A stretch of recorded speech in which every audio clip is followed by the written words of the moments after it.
Hi everyone, my name is Lynn and welcome to my YouTube channel. I am going to share with you today the basic tools for wire wrapping jewellery. So today's video is going to focus on the basic tools that you need to get you started.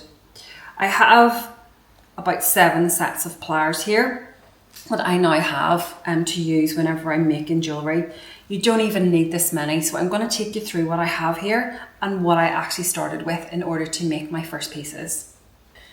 So first of all, whenever you're making jewellery, you want to be making some nice little circles for your wires. And these are what's known as round nose pliers, which will get you started for your wire wrapping. These were my first set, and as you can see, they're like little conical shaped, and they start wider at the bottom and they taper up to be very narrow points at the top. And what they help you do is, if I take a piece of spare wire that I have here, literally that is all I do. You basically can turn it round and it gets you started with your circles like so. So this is absolutely fabulous, and that is all you need to get you started. As an upgrade to these, you have what is known as your bail pliers.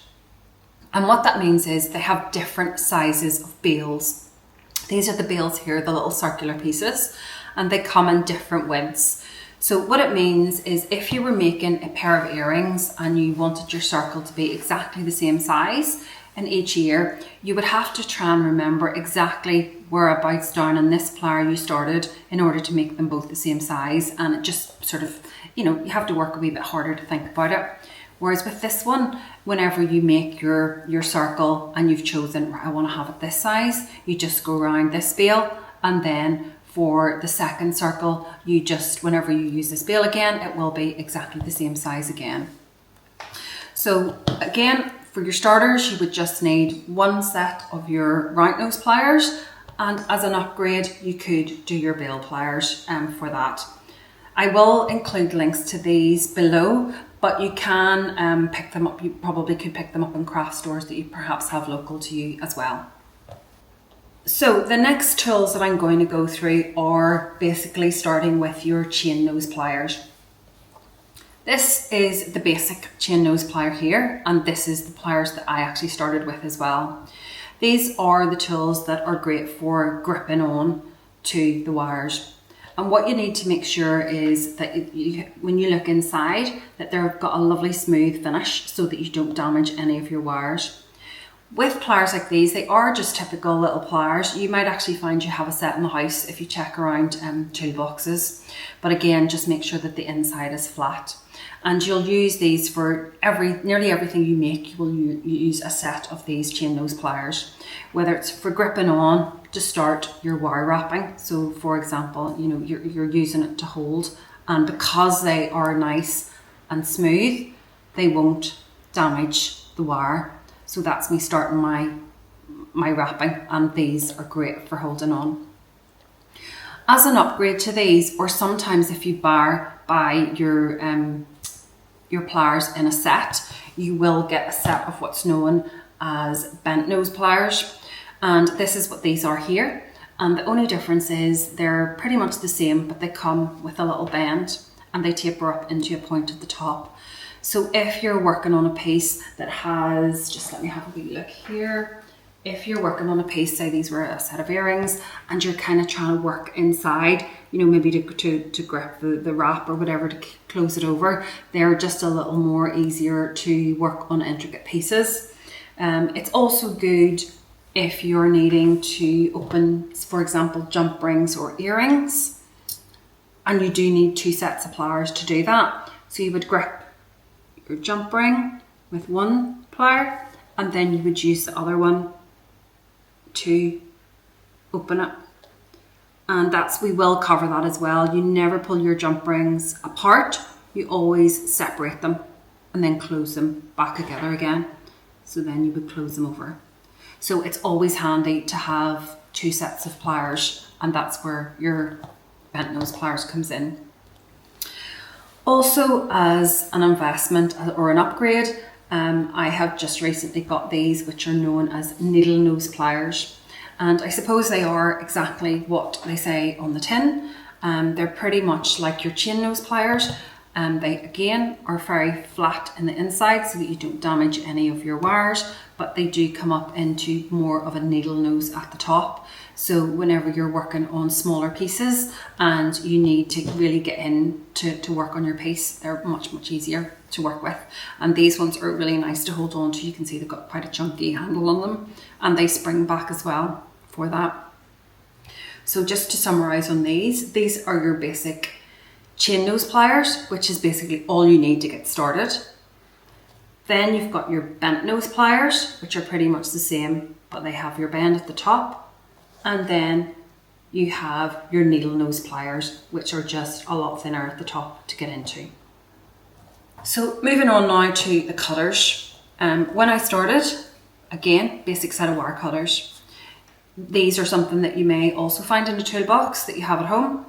And they're exactly just something that you need to cut your wires.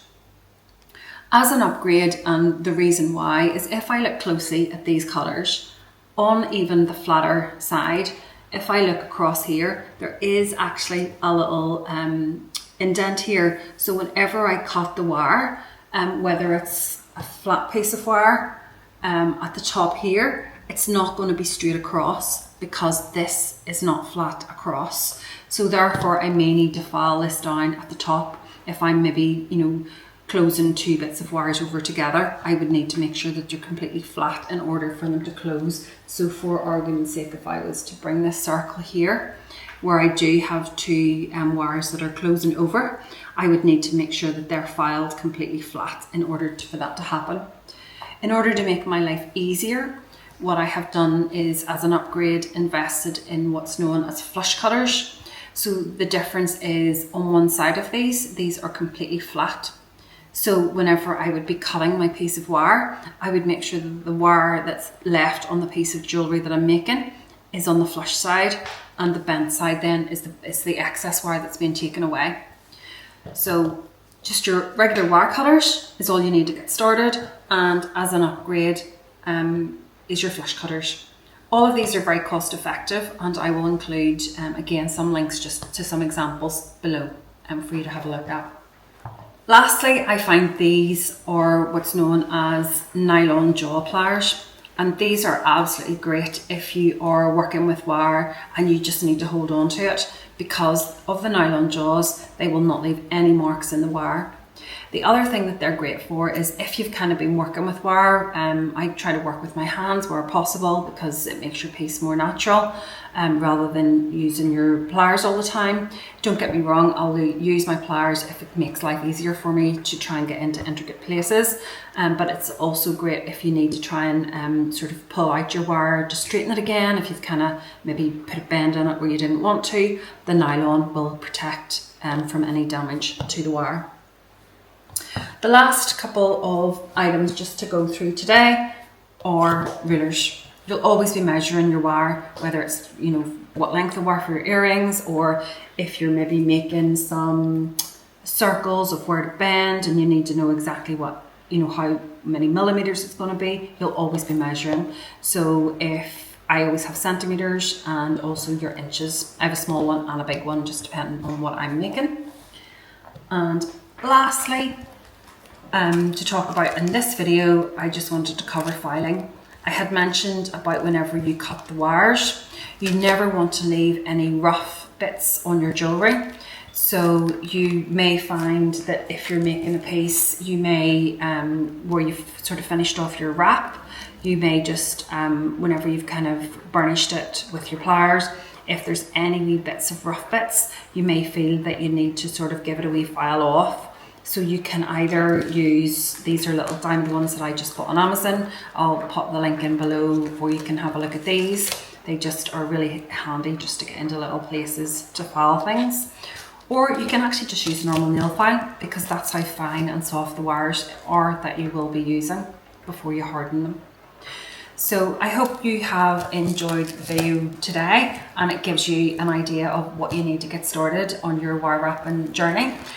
I hope you will join us for another video, but if you have any questions, or you would like any more information, just drop a comment in the comments below, and don't forget to like and follow my YouTube channel. Thank you.